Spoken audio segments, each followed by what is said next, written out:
the impacts here, the current situation. So we have several speakers. I'd like to introduce our speakers. We have our coroner, Dr. Brian Pierce, with us today. We also have EMA Director Zach Hood with us today, and you'll also be hearing an update from Commissioner Billy Joe Underwood. So thank you for joining us, and at this time I'll turn it over to our coroner, Dr. Brian Pierce. Thank you, Jenny. I can confirm we've had 2 storm-related fatalities at this time. One of these occurred in Orange Beach, an apparent drowning, discovered the morning of the 16th. The second was a death in the Foley area from storm cleanup. I'd like to urge everyone to stay safe.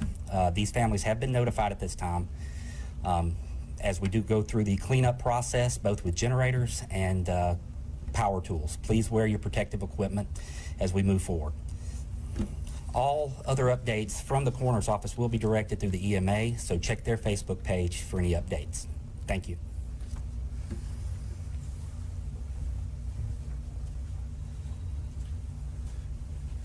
Good morning. Just a quick update from the Emergency Management Agency. Right now, some primary concerns from our community fire departments that you all need to be aware of.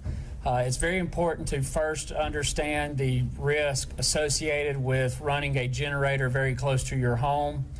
You are being asked to make sure that you have some element of a carbon monoxide alarm so that you can be notified in the event that your home or your place of residence is consumed with some of the exhaust.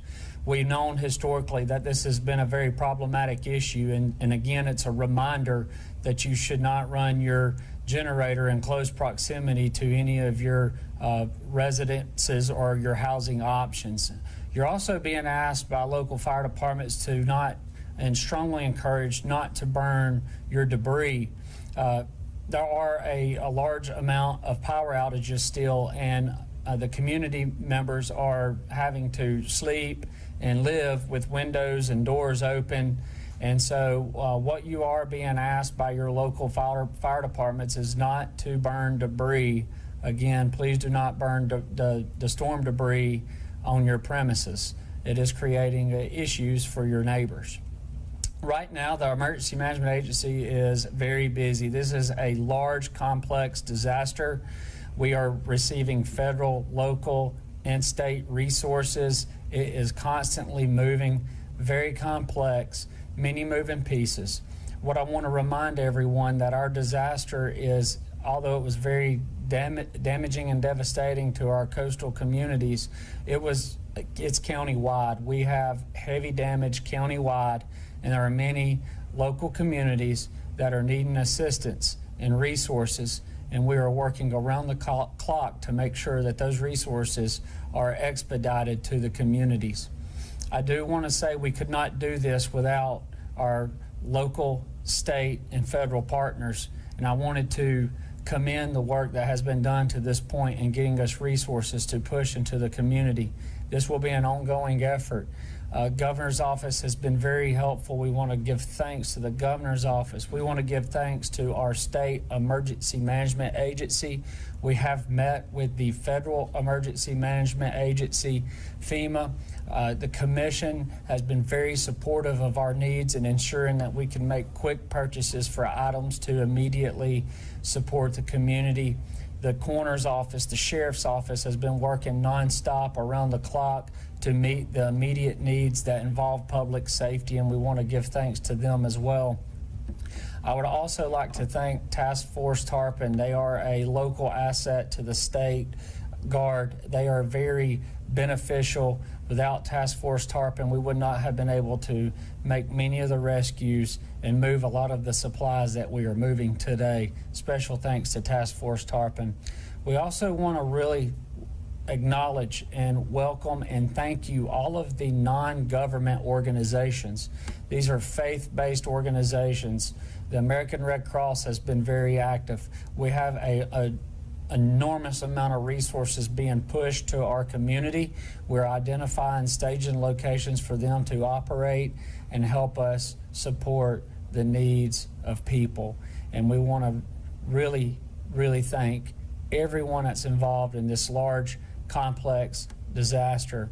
Our municipal partners, as you know, a lot of our municipalities throughout the county were heavily damaged, burdened, stressed, and they are working around the clock to also support the needs of our community. And we want to give a thanks to the local fire departments, the local law enforcement agencies that are on the ground. A lot have not had sleep in days. And so we give special thanks to all of the response partners. I can assure you that everything is being done that is humanly possible at this point in time to support the disaster. Thank you. Up next, I have Chairman Underwood. She is the chairman for the Baldwin County Commission. Thank you. Thank you, Zach.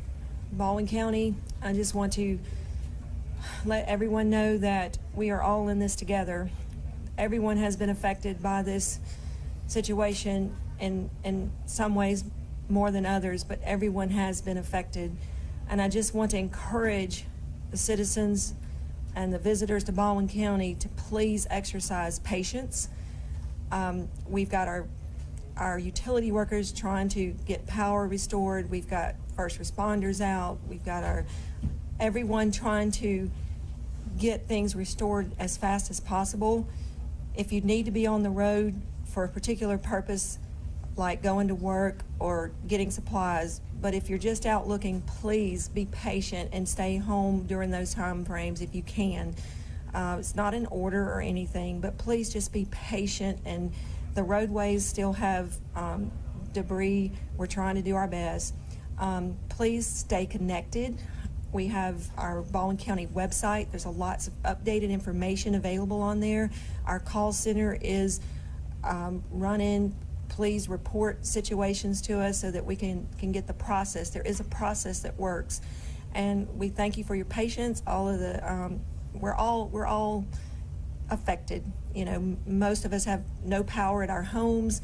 Some people have worse than that, but thank you, Baldwin County, and we are a strong, resilient county. We will be back. Thank you.